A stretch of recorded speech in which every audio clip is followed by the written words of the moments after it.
Partie 6. Faire confiance à la Bible. Mon espoir ne repose sur rien de moins. Par Edward Mote. Publié en 1834. Mon espoir ne repose sur rien de moins que le sang et la justice de Jésus. Je n'ose pas faire confiance au cadre le plus doux. Mais reposez-vous entièrement sur le nom de Jésus. Refrain. Sur le Christ, le roc solide, je me tiens. Tout le reste du sol est du sable qui coule. Tout le reste du sol est du sable coulant. Quand l'obscurité voile son joli visage, je repose sur sa grâce immuable. Dans chaque vent violent et orageux, mon ancre tient dans le voile. S'abstenir. Son serment, son alliance, son sang.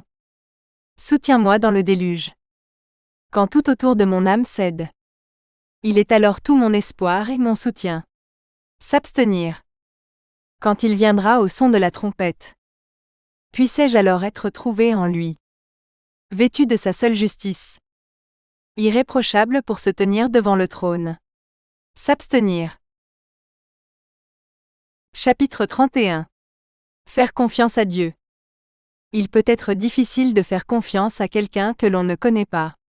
Si vous découvrez et rencontrez Dieu pour la première fois en lisant ce livre, alors je sais qu'il peut être difficile pour vous de lui faire confiance.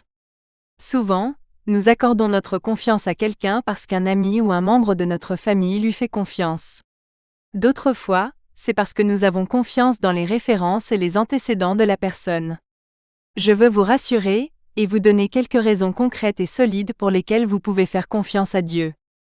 Dieu est digne de confiance et ne ment jamais ni ne trompe.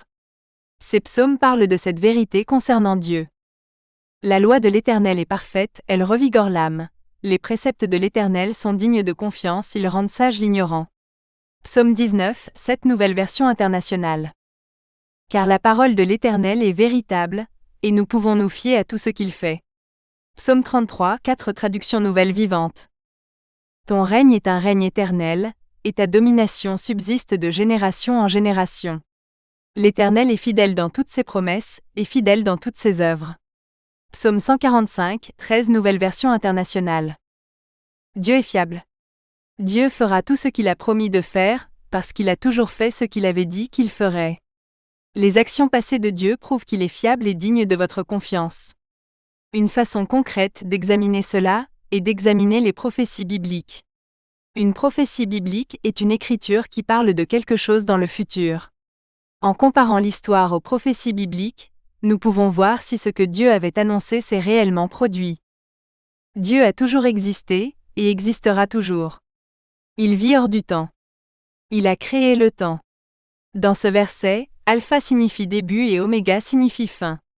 Qui est signifie que Dieu est dans le présent.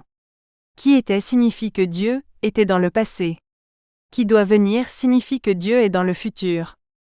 Je suis l'Alpha et l'Oméga, dit le Seigneur Dieu, celui qui est, qui était et qui vient, le Tout-Puissant. Apocalypse 1, 8. Dieu connaît tout, le passé, le futur et la fin depuis le début. Souvenez-vous des choses anciennes, car je suis Dieu, et il n'y en a point d'autre. Je suis Dieu, et nul n'est semblable à moi. J'annonce dès le commencement ce qui doit arriver, et longtemps d'avance ce qui n'est pas encore accompli. Je dis, mon dessein subsistera, et j'exécuterai tout ce que je veux. Ésaïe 46, 9 à 10. Dieu aime nous parler de l'avenir. En effet, lorsque les choses se produisent exactement comme Dieu l'a prévu, notre foi et notre confiance en Dieu s'accroissent. Je suis l'Éternel. Tel est mon nom. Je ne donnerai pas ma gloire à un autre, ni ma gloire à des idoles. Voici, les premiers événements sont arrivés et j'annonce des choses nouvelles. Je vous les annonce avant qu'elles n'arrivent. Ésaïe 42, 8 à 9. Près d'un tiers de la Bible est de nature prophétique.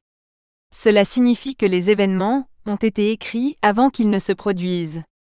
Je pense que vous conviendrez avec moi que la prophétie ne sert à rien, si elle n'est pas spécifique. Autrement, nous pourrions adapter toutes sortes d'événements et accomplir des prophéties. La Bible regorge de prophéties, nous allons donc en examiner quelques-unes.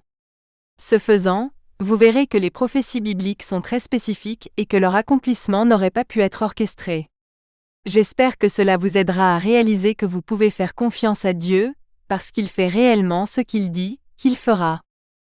Dans les chapitres suivants, nous allons explorer les prophéties sur deux sujets importants et proéminents dans la Bible, Jésus et Israël.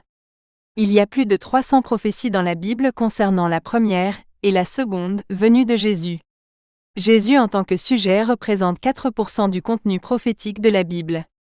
Il existe 166 prophéties uniques sur Israël, représentant 27% des versets prophétiques de la Bible.